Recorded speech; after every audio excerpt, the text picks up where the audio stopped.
Hey guys, welcome back. In this video we're going to talk about conditional logic. Conditional logic is actually pretty easy to understand. All you're really going to do is check if something is true, run this code. Otherwise, run this code. So in order to do that, we use an if statement. So we type if followed by parentheses and then followed by curly brackets. And if I do it like that and hit enter, I have it set, it's going to put it onto separate lines for me here. Inside of the parentheses, we need to evaluate an expression and tell us whether it's true or false. So we can do a lot of things here. We could use a bool like we did in the last video. We can call this is true again, and we can set it equal to false.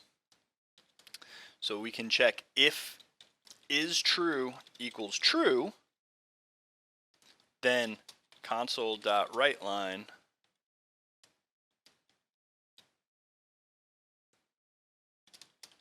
the expression is true, and end it with a semicolon.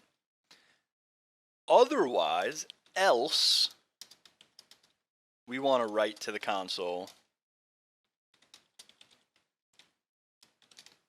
that the expression is false. Okay, so we created a variable of type Boolean called isTrue, and we set it equal to false. So the value of this variable is false. So is false equal to true? No. So run this line of code. If we change this to true, well, does true equal true? Yes, it does. Now we have a problem here that I noticed right away. Whenever you're evaluating if something is equal to something, we actually would use two equal signs here. This is going to check if this is actually equal to this value. We use a single equal sign when we're assigning the value to a variable. So when we create this variable, we assign the value of true using this equal sign. But when we want to check if the value of this variable is true is equal to this value, we use two equal signs. So now when I run this code, it's going to check is true equal to true? It is, so it's going to run this. If we change it to false, it'll say, no, this is not true, this is false, so run this code instead. All right, so we'll run it, it'll say true, and of course if we change this to false, it'll say the expression is false. That's how we can control which blocks of code we want to run at any time. So instead of using a Boolean here, we have a few other options. We can evaluate any expression to whether or not it's true or false. And what I mean by that is, let's say we have two integers and we set one equal to 3 and another one equal to 7. Okay? We can evaluate whether this number is smaller than this number, whether it's greater than this number, or whether they're equal to this number. So you would do that simply like this. If A is greater than B, it's going to check, is the number 3 greater than 7? No, it's not, so it's going to go and print this. Is A less than B? Yes, A is less than B, therefore it's going to print this line. You can also do equals. Does 3 equal 7? No. So 3 does not equal 7, print this line. You can also do A is greater than or equal to B, and you can do less than or equal to B also. So is 3 less than or equal to 7? Yes, so print this. Lastly, you can actually do what's called an else if statement and put in a second condition and end it with an else. So if A, let's make this, if A is less than B, we'll write to the console, A is less than B. Otherwise, if A is greater than B, let's write A is greater than B, Otherwise, if neither of these are true, well, there's really only one other option in this particular case. If neither of these are true, then A is equal to B. And so we could do a couple of nice things too here, where we can take this out and we can put the variable A is less than the variable B. And again here, we can say A is greater than the variable B. And lastly, we'll change it here.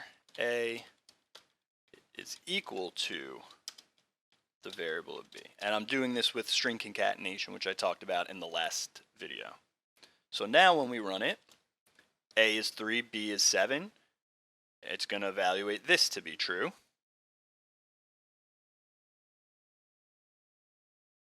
And it's going to tell us 3 is less than 7. If I make this 14, it's going to say 14 is greater than 7 because it's A is greater than B. And if we make it equal, neither expression will be true, and it should say that it's equal. 14 is equal to 14. Another thing you could do with conditions is you can add an OR statement with these two vertical lines. That's used by holding the Shift key and the key above the Enter key on your keyboard. And you can do something like A is greater than 55. This will evaluate if A is less than B. So let's change this to 2. And if A is less than B or A is greater than 55, I want it to type to the console. So I'm going to say A is less than B or is greater than 55. So now I'm doing an OR statement. So if this is true or this is true, it will execute this code. So either one of these conditions can be true, and it will execute this code. So right now, it's less than 55. So it's going to say 2 is less than 14 or is greater than 55. And if I were to change this to 85, it's also going to evaluate as true because 85 is less than 14 or it is greater than 55. Now again, that's not the most practical example, but you can kind of see how an OR statement works. The other way would be an AND. So instead of OR, this is AND, and you use 2 ampersands. And so if I were to change this to 2, A has to be less than B and greater than 55 at the same time. So it has to be both of these conditions. So if it's the number 2, we're going to say start, and 2, it says 2 is equal to 14 because neither of these conditions were true. It's less than B, but it's not also greater than 55. So our only third option was that it's equal. We could actually add another else if and say it is equal to B. That way we could do a final else where we basically can say console.writeLine I can't evaluate error, or whatever message you want to put there. So now if none of these things are true, it'll just say I can't evaluate error. If it's equal,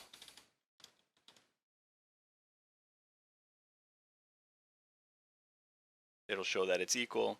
So now if we change this to a higher number like 75 and this to something like 60, this is going to evaluate 60 is less than 75 and A is greater than 55. So when we run this, that first condition will work. So that's pretty much it. That's how you do it. Use if and else if to continue along this chain. If this is true, if it's not true, go to the next one. If this is not true, go to the next one. If any of these are true, then basically skip everything and continue down, continue here. This is where you'd be able to type more code and continue your program. One last thing I want to show you guys is another conditional statement called a switch statement. This will produce basically the same effect as an if-else block. It's just another way to write it, and you might prefer it, so I just want to show it to you real quick. So first I'm going to come down here, and I'm going to create a new variable, and we'll go back to isTrue again, and we'll set it equal to true. So in order to write a switch statement, you just write switch with parentheses and a code block with curly braces. And inside the switch statement, just like the if statement, you put the expression you want to evaluate. So in this case, we want to evaluate this variable is true. Because it's a Boolean, we can put this in here, or we can put an expression like this, but for now we'll just put a Boolean. So in order to get the result of the condition, we use a keyword called case. So we put case and then the value we expect. So in this case, true, and then a colon. After that, you can put what you want to actually happen. So in this case, console.writeLine, and you can write whatever you want. This is true. Okay. After this line where we print to the console or do whatever work we're going to be doing, you have to type break and then semicolon. This ends the case block. So this is almost like an if statement. So if is true, write this and then end, but you have to write break. Now you could put another case false. Now, don't worry that you see the error, it's just because we didn't finish out the block yet. Another thing to note here is the way that this indents. If you ever get this off and it's not quite lining up properly, you can hold the control key and press K and then D, and that's going to put everything, align it properly for you. So then we're going to type console.writeLine. This is false, and then we're going to hit break. So again, just like if this is true, do this. If this is false, do this. And then finally, you can put a default block, just like this, and you can say, I didn't understand. And again, break. And this would be a switch block. Alright, well that's about it for this video. We'll be back in the next video pretty soon. So hope you guys are enjoying this, and we'll see you soon. Alright, bye.